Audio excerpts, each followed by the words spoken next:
আইটেমটার কি নাম? এটা হলো মালাই সোয়া চাপ। হ্যালো এভরিওয়ান, মানে আমি কখনো দেখিনি যে এত সুন্দর ধাবা হয়। মানে আমরা যখন কোথাও গেছি রাস্তা ধারে খেয়েছি, বাট এখানে এসে দেখছি এত সুন্দর ধাবা। মানে এটা ধাবা, আমি সত্যিই অবাক।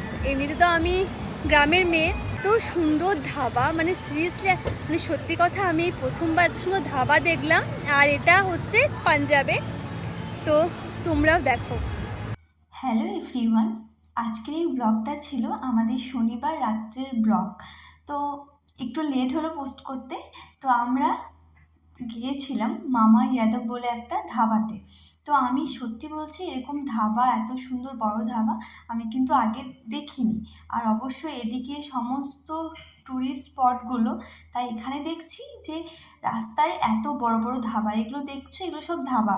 তো চলো প্রথম থেকে শুরু করা যাক। আমরা প্রায় 100 কিলোমিটার জার্নি করে গিয়েছিলাম ওই ধাবাতে। তো তার আগে আমরা মাঝখানে গিয়েছিলাম একটা রেস্টুরেন্ট, বলবো না, এটা ফুড কোর্ট, মানে অনেক ফুড কোর্ট এখানে ছিল, ফুড স্টল। তো এখানে আমরা চার কিছু স্ন্যাক্স খেয়ে নিয়েছিলাম, কারণ অনেকটা দূর, 100 কিলোমিটার জার্নি করে আমরা সেদিন গেছিলাম সেই মামা ইয়াদব ধাবাতে। তো এখানেও বেশ ভালো, এখানে এত মানুষের ভিড়, মানে সেদিন ছিল শনিবার, আর শনিবার তো বুঝতেই পারছো উইকেন্ড, নেক্সট দিন সানডে।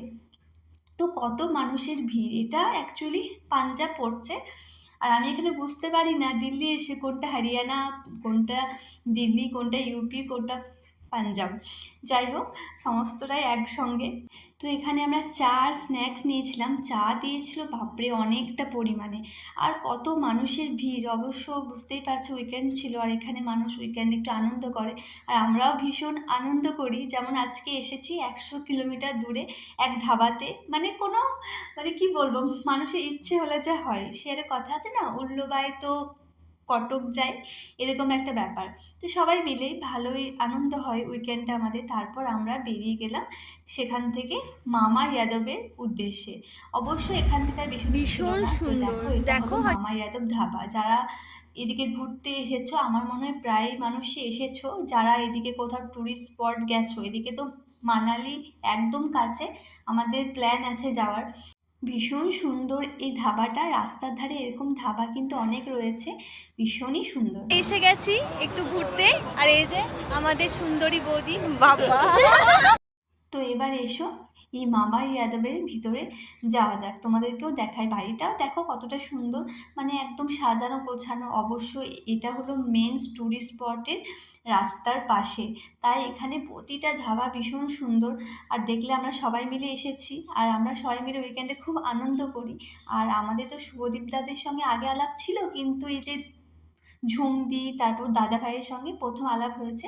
বাট একদম, মানে কি বলবো, এখন একদম খুব ভালো বন্ডিং হয়ে গেছে। তো আমরা ট্রাই করেছিলাম সোয়া চাম, আর এখানে ভেজ পাওয়া যায়, নন ভেজ পাওয়া যায় না। তাই আমার মনটা একটু খারাপ ছিল, নন ভেজ খেতে যাবো এত দূর, নন ভেজ। আমি ফার্স্ট টাইম, মানে মনে হলো যে এত সুন্দর সয়াবিনও এত সুন্দর খেতে হয়।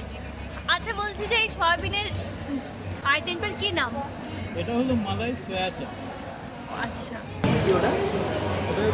সয়াবিনও এত ভালো খেতে, মানে সিরিয়াস সত্যি বলছি, এটার কাছে ননভেজ ফেল।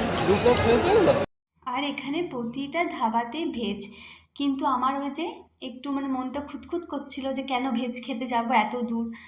বুঝতেই পারছো আমরা তো ননভেজ, কিন্তু বিশ্বাস করো খাবার এত সুন্দর ছিল। আর সোয়া চামটা, ওই মালাই সোয়া চাম এতটা টেস্টি ছিল, মানে কি বলবো, আমার এখনও মুখে লেগে আছে। তারপর আরেকটা নিয়েছিলাম ভেজ মোমো, ওটা আমার খুব একটা ভালো লাগেনি। তারপর মিষ্টি মুখ করে নিলাম জিলাপি দিয়ে, ওটাও খুব ভালো ছিল। তারপর আবার রওনা দিলাম বাড়ির উদ্দেশ্যে। তখন প্রায় ভোরবেলায় বলতে গেলে, সকলে মিলে। আসলে আমরা তো বাইরে থাকি, বাইরে যদি একটু আনন্দ ও না করি সকলে মিলে, তাহলে তো মনটা খারাপ থাকে। কারণ এমনিতেই আমরা বাড়ির সকলের থেকে এত দূরে আছি, সকলেই আমরা সকলেই বাড়ির অন্য মানুষদের থেকে ভীষণ দূরে। তাই এভাবেই আমাদের উইকেন্ডগুলো আনন্দ করে কেটে যায়।